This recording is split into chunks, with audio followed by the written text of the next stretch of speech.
Well, listen, could we pivot and circle back to the, question about ego, shame? Because I think this is a huge aspect, even working with whether it's athletes or coaches who are high performers, executives, taking on new challenges is daunting. And putting yourself out there again, whether it's post injury or post some kind of setback, can also be daunting for a lot of individuals. And it does get back to those elements of ego and shame and these types of things. So you touch on that and maybe some of the strategies or tools that you've used to help quiet that, Yeah, as for you say? sure.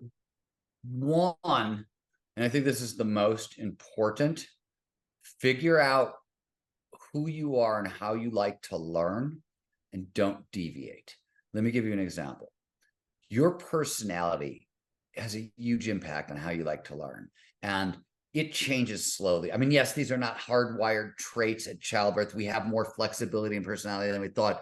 But you go try changing risk aversion quickly, right? Or introversion levels quickly. Like they don't change quickly. They take like a decade to move.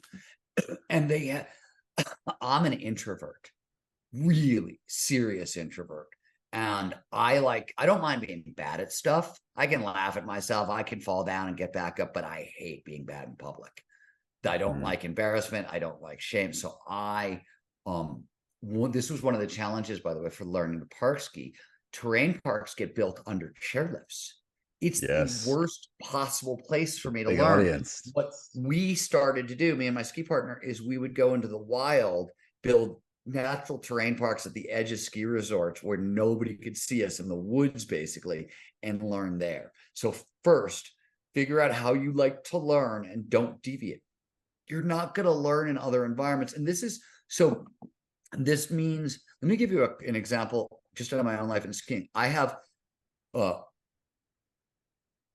lots of friends who are not shy, you know what I mean? And don't mind the spotlight and don't mind Speak it being under out. the chairlift and that sort of stuff. And I wouldn't ski with them.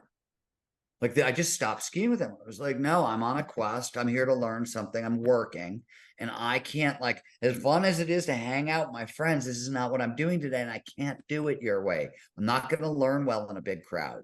So like, I'm sorry, I can't ski with you kind of thing, or be with you and hang out. I'm by myself. And a lot of times it means that I'm leaving groups of people. Like went out where the group of people went, okay, this is not working for me. So I'm going off to be by myself because that's the prime conditions for learning. Another example is I warm up very slowly. I have a very particular 4 to 5 run warm up. This is not all that common in pro skiing. Pro skiers, like they get to the mountain and they want to charge really fast right out of the gate. They like to clear the cobwebs out. Yep. And I ski with a lot of these people and it's great because you get so much better, but I can't start the day skiing with them because what ends up happening is I never warm up properly and I'm always behind the 8 ball. I'm likely to get hurt, right? All that. So like some of it is about figuring out, a lot of it is what is exactly perfect for you as a person, as an athlete, and then don't deviate despite all the other stuff that comes with it, because there's a lot that comes with it, even with something just as simple as I'm trying to go out and do this recreational activity with my friends. No, there's weight and social objectives. There's a bunch of stuff, and you have to barricade yourself off against that stuff first and foremost. The other thing that was important to me was my goal was one inch at a time. Self-expectation ruins more days. Business, athletic, marriage, other like self-expectation is the crusher of days as far as I can tell, right? Which is not to say I don't track progress, but I track progress. My goal was learn these 20 tricks, get from 0 to intermediate in as fast as possible. That was the goal, right? And these 20 tricks represented, as I said, the path from 0 to intermediate park skiing.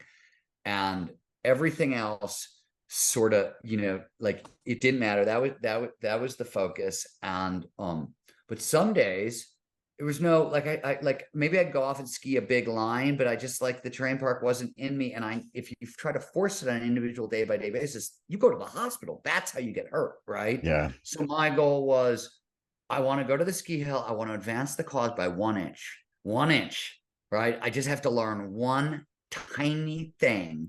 And if I'm not feeling the terrain park, I also there was 20 big lines I wanted to ski over the course of the season because I didn't want my big mountain ski prowess to taper off. I've been working on that for my whole life. So I didn't want to lose those skills while learning a new skill. So sometimes I'm like, oh, okay, I'm not feeling Terrain Park. Let's go into the mountains, vice versa. That's the challenge skills balance. Also, this is when the challenge level got too high in the terrain park, meaning I was scared, right? It wasn't just focusing my attention. Fear crushes performance, and it's how you end up in the hospital, right? So another rule is the minute I feel fear, back off and come back later. This is not like, don't try to be a hero, because you can't make progress from a hospital bed.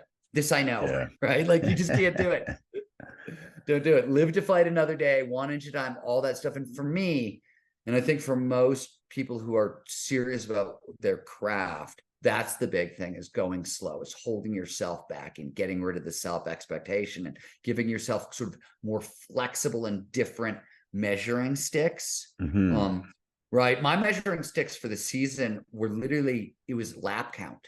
I set a lap count for my days, right? Totally untied to anything else. Cause I knew like this many laps is just a low energy day. This many laps is a standard workout. This is a great workout. I sort of knew that if it was a great workout, I probably meant I got into the terrain park and did some stuff or skied some big lines or whatever. Right. But that wasn't how I was going to measure progress. That was just what the goals were for the season.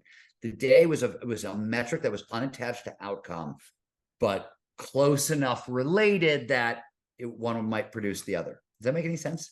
Yeah, 100%. And it, transfers so well to when someone's making lifestyle changes or nutritional changes or training changes, like you say, of being flexible of, hey, today I'm not feeling that strong, or I'm tighter in the gym. I'm going to adjust. I'm going to pivot because I'll keep moving towards the mountain, as you say, and gain that inch, but I don't need to then do something, stupid that's going to then sacrifice. Oh, now I'm injured. I've got to regress for the next 2 months. And similarly with, whether it's weight loss or improving blood pressure or blood sugars, people sometimes get stuck into every day having to be right on the point, right on the plan. Slow to go fast. Yeah. And it's also, I mean, the other thing, because you were asking about shame questions. This is the other one. You're gonna fuck up.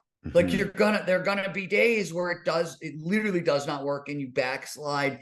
And if you, the standard couple days in a row of backsliding and people give up on the goal, right? They don't realize that no, this is a 5-year goal. It's a 10-year goal. Of course, there's going to be days where I backslide. That's not reason to quit. It's not even reason to double. I don't have to double down. I have to, no, oh, okay. I messed up for a couple days. Part of the process. Just go back to what I'm doing, right? It's again, go slow to go fast. This is just a foundational rule in peak performance in general.